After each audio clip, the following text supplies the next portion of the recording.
Fox News alert, the commander-in-chief says you can't cave to crazy people, and Iran is a madhouse.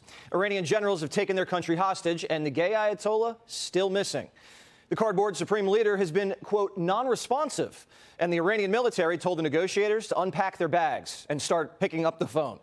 The Iranians don't have months or weeks. Energy traders say they may have till May. The president gave Iran's warring factions just a few days to get their ish together, and then says the ceasefire's over.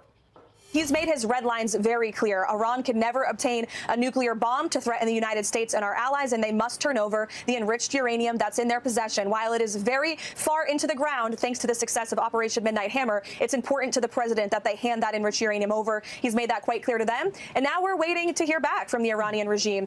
This morning, Iran attacked 3 ships in the Strait and seized 2 of them, Swiss and Greek-owned. How are you going to rob the Swiss? They haven't even taken a side. The Iranians went from the most feared military in the Middle East to a crusty crew of Persian swashbucklers. These 2 ships were taken by speedy gunboats. Iran has gone from having the most lethal navy in navies in Davy Jones' locker, and the gay Ayatollah has seen more action in the Iranian ports. Central Command says we're operating and enforcing the blockade across the Middle East and beyond. In the last 72 hours, U.S. forces have intercepted 3 Iranian oil tankers in Asian waters near India, Malaysia, and Sri Lanka. The president told Fox this: the blockade scares them even more than the bombing. They've been bombed for years, but the blockade they hate. When we blasted through one of their ship's engine rooms, the USS Spruance became our first Navy ship in almost 40 years to fire its deck gun at an enemy boat. The president says Iran's already collapsing financially.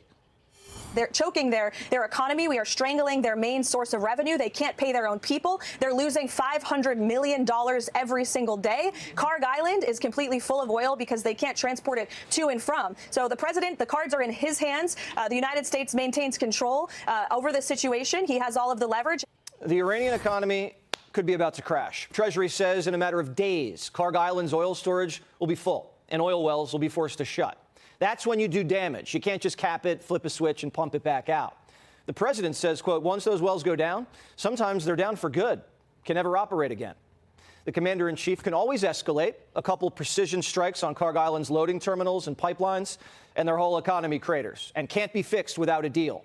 90% of their crude comes to lift the blockade until they hand over the uranium. And the blockade's about to get extremely painful.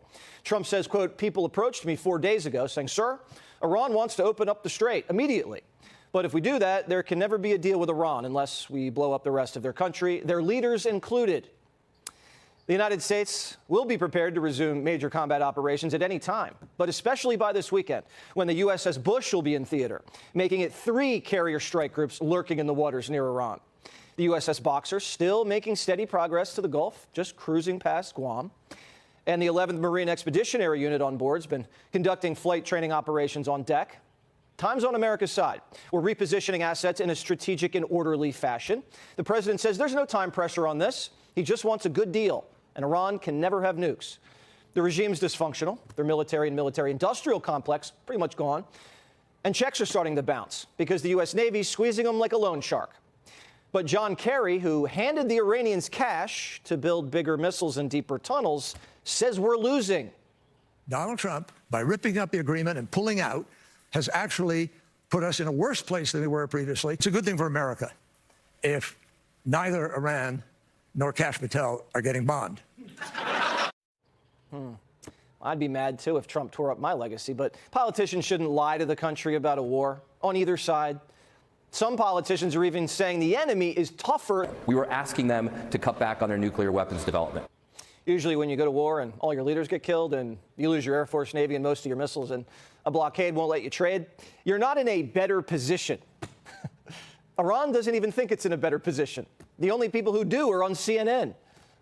The U.S. is running dangerously low on some of these key munitions that would be required to confront a near-peer adversary in the short term, like China, for example. So while the U.S. does still have sufficient munitions to continue bombing Iran, for example, if the shaky ceasefire were to fall apart, if they were to need to confront an adversary like China or like Russia, for example, then that could pose significant problems for the United States. If we need to confront China? If Trump confronted China, CNN would be against it and probably take China's side. And trust me, the United States never running out of ammo. If it's an emergency, like a real emergency, Trump will just tell Home Depot, you know those lawnmowers? Make them into drones. China's watched their proxy in Venezuela get flown in his PJs to a jail cell in Manhattan. Their other proxy in Iran got whacked in the first 40 seconds of the war. 2 countries Beijing can't buy cheap sanctioned oil from anymore. Now they have to pay full price. And now they're buying a lot more from us. They're also watching the U.S. Navy gain footholds in trade choke points that their country relies on for survival. And what kind of allies are China if they can't even lift a finger to help their friends?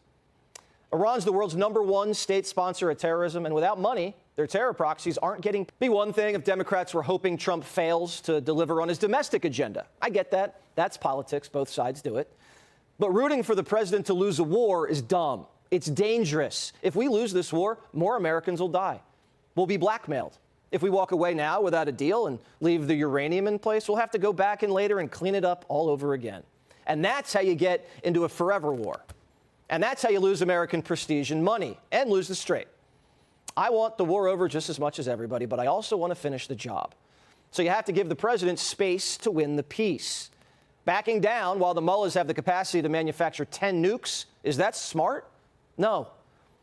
Iranian propaganda is designed partially to target the American home front, to make the war look unwinnable. So the president faces so much political pressure that he leaves earlier, cuts a bad deal. You guys all see a lot of different messaging coming out of Iran, a lot of different rhetoric and language from them. I would caution you to take anything that they say at face value. What we've seen is that what they say publicly is much different than what they concede to the United States and our negotiating team privately. I've said that repeatedly to all of you in the news media, and you should take our word for it. The markets aren't falling for it. Stocks are higher today than they were at the start of the war. Corporate earnings have been fantastic. The price at the pump has actually gone down in the last 2 weeks, and oil prices have stayed steady in the 90s. Still too high, but steady. The smart money is currently tolerating mischief in the Strait because business is booming. And the combination of the blockades, ceasefire, and with the threat of future airstrikes, while dual-tracking diplomacy, puts the commander-in-chief in a very powerful position. He actually looks patient and practical by giving a headless regime a little bit of a grace period to get it together.